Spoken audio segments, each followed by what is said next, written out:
It's just been so amazing to for the past 2 years be working on something you're so passionate about and see the fruits of your labor hit in such a big way. And frankly, it's a dark, awful, shitty world right now, and people are really people are like writing me in droves about how much joy this show is giving them. So that's all you can hope for right now. There's something too about the animated wave. I feel like is a big one right now, and cartoons. It's easy. Everybody can watch it, young, old. You can make crazy shit happen because it's not bound by reality. So it's true. It's a good time for it. It's true, and I feel like we're in sort of the like second golden age of TV animation right now, and I'm thrilled, especially being such a massive fan of Bob's Burgers, that I get to play in that playground. What would you say is the first, like the Simpsons wave back in the day?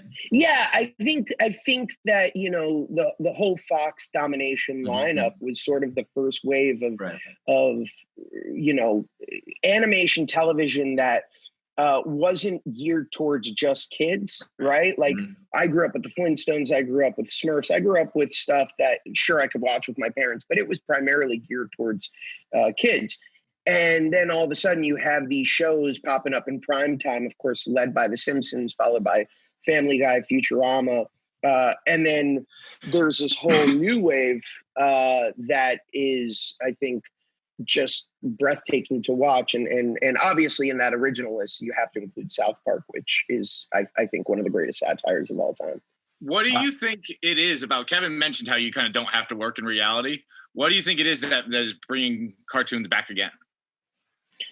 Well, I think it's a number of things. I think some of the voices that are, going over to the cartoon space they're brilliant voices, right? Like,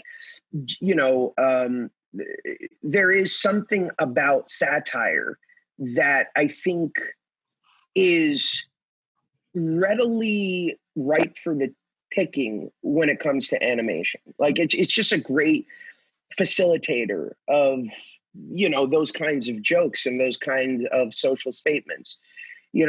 I think the hard part is you've had so many great shows, but also so many derivative shows. So it's amazing when a show like BoJack Horseman comes along, or Rick and Morty, that just breaks every conceit that you think and similarly, Big Mouth on Netflix, which is another amazing show, and we really wanted to come into the space not trying to be anything but ourselves, because I think that that's the opportunity here, is for everyone to have an individual voice.